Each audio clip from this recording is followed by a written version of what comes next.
Hello दोस्तों, कैसे हैं आप? कैसे चल रही है आपकी पढ़ाई? मैं महेंद्र पाठशार्थी आशा करता हूं कि आप लोग स्वस्थ होंगे, मस्त होंगे और अपनी अपनी पढ़ाई बिल्कुल व्यस्त होंगे।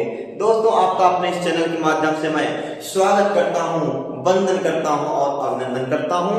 आज मैं अपने इस क्लास के माध्यम से पढ़ाने वाला हूं एक फार्मूला जो कि आपको परेशान करके रख देता है। 1/f=1/v plus 1/u। इसको कैसे डेरिवेट करें, इसको हम कैसे उत्पत्ति करें, इसी को आज इस क्लास के माध्यम से पढ़ने वाले हैं। तो दोस्तों, इस वीडियो में बहुत मजा आने वाला है, लेकिन हाँ, आप सभी लोग एक पेन और एक रफ कॉपी लेकर के बैठे और इस वीडियो को शुरू से अंत तक देखें। और समझ में ना आए तो कमेंट करिएगा, लेकिन समझ में आए तो एक सुंदर सा लाइक और कमेंट करिएगा और इस सेशन को ज्यादा से ज्यादा शेयर करिएगा। ठीक है दोस्तों? तो ठीक है दोस्तों, आज हम पढ़ने वाले हैं इस क्लास के माध्यम से अवतल दर्पण द्वारा UVF में संबंध। UVF में हम संबंध पढ़ेंगे, लेकिन इसके पहले एक बात, थोड़ा सी बात समझ लीजिएगा। देखिएगा, जो आपका U होता है इसको हम बोलते हैं वस्तु की दूरी या डिस्टेंस ऑफ ऑब्जेक्ट। वस्तु की दूरी डिस्टेंस ऑफ ऑब्जेक्ट होगा। V जो होता है, V को हम बोलते हैं डिस्टेंस ऑफ इमेज, यानी कि प्रतिबिंब की दूरी। प्रतिबिंब की दूरी होती है क्या? V आपका प्रतिबिंब की दूरी, जिसको इंग्लिश में बोलते हैं डिस्टेंस ऑफ ऑब्जेक्ट। और यहाँ पर आपका F यानी कि फोकस दूरी। फोकस दूरी जिसको बोलते हैं फोकल लेंथ बोलेंगे, फोकल लेंथ के नाम से जानते हैं। और इन्हीं के बीच का संबंध जो है 1/f=1/v प्लस 1/u को प्रूव करना है। हाँ, एक बात याद करिएगा, यहाँ पर माइनस मत करना दोस्तों। अगर आप माइनस कर देंगे, ये आपका दर्पण नहीं बल्कि लेंस बन जाएगा। तो देखते हैं ये आपका कैसे फार्मूला आता है। तो सबसे पहले हम सभी लोग एक अवतल लेंस बनाएंगे, अवतल दर्पण बनाएंगे, कान के मिरर बनाएंगे। कान के मिरर आपका ऐसे होता है, मान लीजिए क्या होगा, जिसका आउटसाइड क्या करते हैं हम पॉलिश कर देते हैं और इनर साइड क्या करते हैं दोस्तों, हम रिफ्लेक्टिव बना देते हैं। यानी कि अवतल दर्पण किसे कहेंगे? जिसका हम बाहरी भाग क्या करते हैं पॉलिश करते हैं और अंदर वाले भाग को क्या कर देंगे, आपका परावर्तक बना देंगे। ये होता है आपका प्रिंसिपल एक्सिस, यहाँ पर होता है दर्पण का ध्रुव, यहीं पर आपका फोकस, ये आपका वक्रता केंद्र, ये आपका होगा इनफाइनाइट। तो कोई दिक्कत नहीं है। मान लीजिए आप यहाँ पर एक ऑब्जेक्ट रखा गया है, ये आपका ऑब्जेक्ट है। तो मेरे प्यारे दोस्तों, आपको पता है, हमने इसके पहले पढ़ा दिया है कि जब कोई प्रकाश की किरण, जब कोई लाइट रेज प्रिंसिपल एक्सिस के पैरेलल जाती है, जब कोई प्रकाश की किरण मुख्य अक्ष के समांतर जाती है, तो वह परावर्तन के पश्चात, रिफ्लेक्शन के पश्चात वह मुख्य फोकस से होकर, यानी मेन फोकस से होकर क्या होती है, रिफ्लेक्ट हो जाती है, यानी मुख्य अक्ष से होकर गुजरती है। दूसरा काम ध्यान देना है, जब कोई लाइट रेज, यहां देखिए, जब कोई लाइट रेज क्या होगा, दर्पण के ध्रुव पर यानी कि पोल पर इंसिडेंट होती है, तो जितना एंगल पर वह इंसिडेंट होती है उतने ही एंगल्स क्या हो, यहां से रिफ्लेक्ट हो जाएगी, यहां से क्या हो जाएगी, रिफ्लेक्ट हो जाएगी। या हम इसको कह सकते हैं कि यह प्रकाश की किरण जितने कोण पर आती है, जितने कोण पर आपतित होती है, उतने ही कोण से क्या हो जाएगी, परावर्तित हो जाती है। मेरे दोस्तों, ये वाले दोनों आपतित परावर्तित किरण जहां पर एक दूसरे काटती है, इंटरसेक्ट करती है, वहीं पर आपका क्या बनेगा, इमेज बनेगा। वहीं पर क्या बनेगा, इमेज बनेगा, जिसका मान लीजिए वस्तु की जो वस्तु को A और B मान लेते हैं, तो यहाँ पर जो आपका इमेज होगा, इमेज को हम A' और B' के नाम से जानेंगे।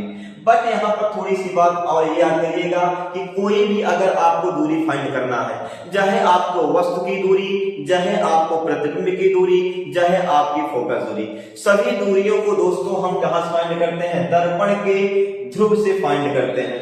तो यहाँ पर देखा जाए तो जो आपका F और P है, F और P जो है दोस्तों, F और P है, F और P को हम बोलते हैं फोकस बोलेंगे।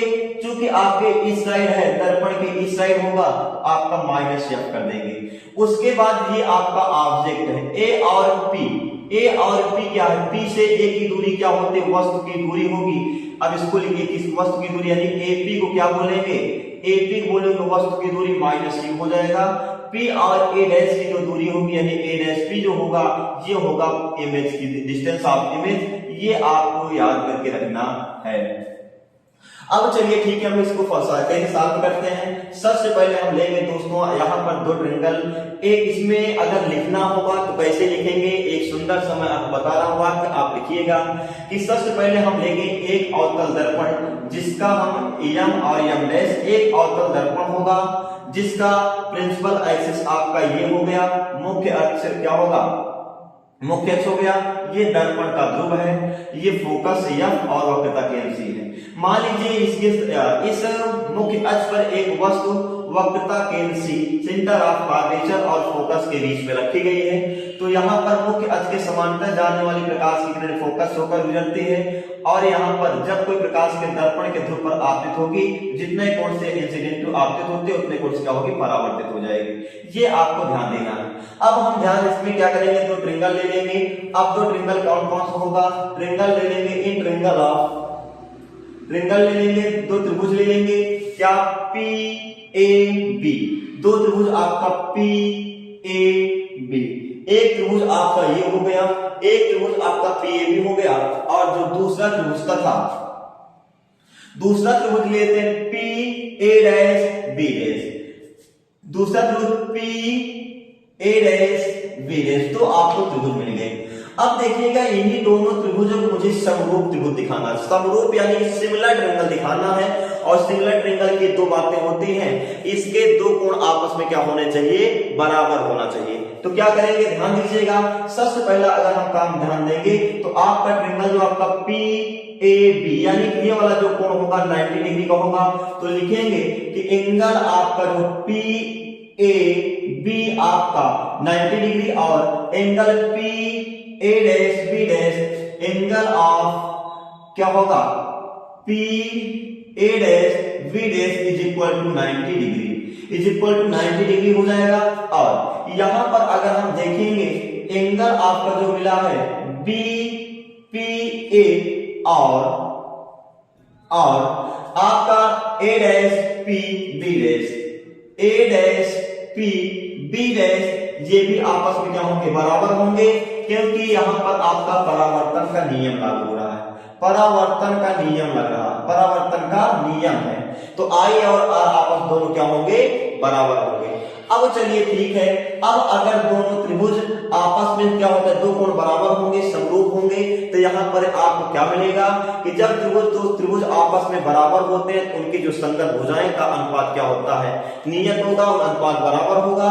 तो यहाँ पर देखें जब आपका त्रिभुज ये लेंगे, इसका लंब ये बटे ये इसका लंब, यानी कि ए बी बटे हो जाएगा ए बी बटे A dash B dash, A B बटे क्या होगा दोस्तों, A dash B dash is equal to इसका बेस यानी इसका आधार बटे इसका आधार, इसका आधार क्या होगा AP, इसका आधार क्या होगा दोस्तों AP बटे आपका A डैश P, क्या हो जाएगा A dash P, A dash P आपको यहां पर मिल गया। अब इसको मान लेते हैं इक्वेशन नंबर फर्स्ट, इसको मान लेते हैं इक्वेशन नंबर फर्स्ट। अब इसी प्रकार अगर हम यहां पर एक परपेंडिकुलर डाल देते हैं, ये आपका पॉइंट यम हो जाता है। जब इसे हम एक परपेंडिकुलर डालेंगे तो यहां पर एक आपका ट्रायंगल दोबारा लिया जाएगा, ट्रायंगल का एम पी एफ तथा दूसरा त्रिभुज ले लेंगे F A dash B dash, दूसरा जो त्रिभुज होगा वह क्या होगा F A dash B dash, यानी ये वाला त्रिभुज ये लिया गया। अब यहां पर इसको भी मुझे क्या दिखाना है, समरूप दिखाना है, और समरूप के लिए ध्यान दीजिएगा, समरूप के लिए ध्यान दीजिए जो आपका ये कोण होगा इसके बराबर है और ये 90 डिग्री है, ये 90 डिग्री है। अगर दो त्रिभुज आपस में, दो त्रिभुज के दो कोण आपस में क्या होंगे, बराबर होंगे, तो त्रिभुज आपका समरूप हो जाएगा। तो समरूप त्रिभुज के संगत भुजाएं क्या होते हैं, हमेशा अनुपात में होंगी। तो ये भी त्रिभुज क्या होगा, समरूप होगा यानी सिमिलर होगा, ये भी त्रिभुज क्या होगा, सिमिलर होगा। इस कंडीशन में आपको करना क्या है, एम पी यानी ये वाला जो आपका दोस्तों लंब है इसके लंब के बराबर हो जाएगा, अर्थात हम लिख सकते हैं एम पी, लिखेंगे M P upon A dash B dash, A dash और B dash is equal to इसका आधार जो होगा एफ पी, इसका आधार क्या है एफ पी अपान इसका आधार ए डैश पी होगा, नहीं ए डैश एफ होगा। क्या होगा? ए डैश एफ यहां पर इसका आधार मिल जाता है। अब चलिए ठीक है, हम देखेंगे दोस्तों यहां पर जो आपका मान दिया गया है एम और पी, एम पी बराबर क्या होगा? ए बी के, यानी कि एम पी बराबर होगा क्या? ए बी के। तो हम लिख देंगे जो आपका यहाँ पर एम पी है इसको लिखेंगे A B upon A dash B dash is equal to F P upon A dash F. Equation number second इसको मानेंगे। समीकरण 1 और 2 को जब सॉल्व करेंगे, इसको दोनों कंपैरिजन करा करके या फिर तुलना करेंगे, तो देखिएगा यहाँ पर आपको मिल रहा है A dash A B upon A dash B dash A B upon A dash B dash. ये दोनों आपस में क्या हो जाएंगे? कैंसिल हो जाएंगे। तो आपको केवल मिलेगा ए पी अपान मिल जाएगा A dash B. A dash B is equal to आपको मिला F P upon A dash F. यही आपको इक्वेशन मिला। अब इस इक्वेशन को क्या करेंगे? आगे सॉल्व करेंगे और देखते हैं इसका प्रूफ कैसे होगा। देखिएगा अब यहां पर सबका मान हम रखेंगे, देखते हैं इसका मान क्या हुआ। एपी का जो मान दिया गया दोस्तों माइनस यू है, एपी का मान माइनस यू बटे A dash B. A dash B का मान कितना दिया गया है? A dash B, A dash यहां पर हो सकता है पी हो, A dash P, A dash P. इसका मान दोस्तों दिया गया है minus B is equal to F P. F P, F P का जो मान है, एफ पी का मान जो होगा वो आपका फोकस होता है एफ पी। यहां पर एफ पी का जो मान है, एफ पी का मान दोस्तों क्या हो? माइनस एफ दिया गया है। लेकिन बात ये आती है कि ए डैश एफ का मान क्या होगा? तो ए डैश एफ का मान निकालने के लिए देखिएगा ए डैश एफ का जब हम मान निकालेंगे तो क्या होगा? एपी टोटल लंबाई आपकी क्या है? एपी है। एपी में अगर हम एफपी को घटा देंगे आपको क्या मिलेगा? ए डैश एफ मिल जाएगा। कहने का मतलब A dash P minus F P. अब इसका मान यहां पर रखेंगे या ए डैश पी का मान क्या होगा दोस्तों? ध्यान दीजिएगा ए डैश पी का मान आपका दिया गया माइनस भी और माइनस आपका यहां पर दिया गया एफ पी का मान minus F. Minus minus plus हो जाएगा। अब ये वाला मान यहां पर उठा के रख देंगे तो माइनस माइनस आपका कैंसिल हो गया। तो u upon v is equal to minus F upon minus v plus F. आपका ये हो गया। अब क्या करेंगे? तिर्यक गुणा करा लेंगे। तिर्यक गुणा करा लेंगे, इसका गुणा इसके साथ, इसका गुणा इसके साथ। तिर्यक जब गुणा कराएंगे तो आपका क्या होगा?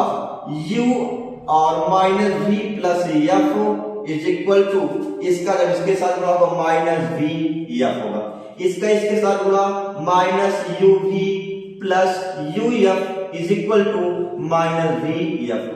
अब ये आपको इक्वेशन नंबर क्या होगा? थर्ड होगा। अब क्या करना है? इक्वेशन थर्ड में समीकरण 3 में दोस्तों क्या कर लेना है? समीकरण 3 में यू वी एफ से क्या कर देंगे? डिवाइड कर देंगे, यानी कि भाग कर देंगे। तो आपका जो आंसर होगा अब यहीं पर लगभग आ जाने वाला है। तो minus U V upon U V F is equal plus दोस्तों U F upon U V F is equal to minus V upon F, है ना। अब यहां पर भी यू वी एफ क्या करेंगे? डिवाइड कर दें, कोई बात नहीं। अब यू वी से यू वी कट गया, यू से यू कटा, एफ से एफ कट गया, v से v कटा, f से f कटा। अब देखते हैं क्या क्या बचा हुआ है, क्या क्या बचा हुआ है। अब यहां पर देखिए -1 अपान f, -1 अपान f यहां बचा, प्लस आपका हो गया -1 अपान v, सॉरी माइनस नहीं है, प्लस में 1 upon v is equal to -1 upon u। अब इसको हम उधर करेंगे, इसको इधर कर देंगे, तो जब ये वाला पार्ट इधर आएगा प्लस होगा, ये वाला पार्ट उधर जाएगा प्लस होगा। तो 1 upon v plus 1 upon u is equal to 1 upon f। दोस्तों यही आपका प्रूफ होगा। आई होप, मुझे आशा है कि आप लोग को ये समझ में आया होगा। अगर कोई डाउट होगा तो कमेंट सेक्शन में जरूर बताएं कि सर यहाँ समझ नहीं आया, और मैं आपको क्लास में फिर दोबारा बता दूंगा। ठीक है, मिलते हैं अगली क्लास में, तब तक के लिए जय हिंद, जय भारत दोस्तों।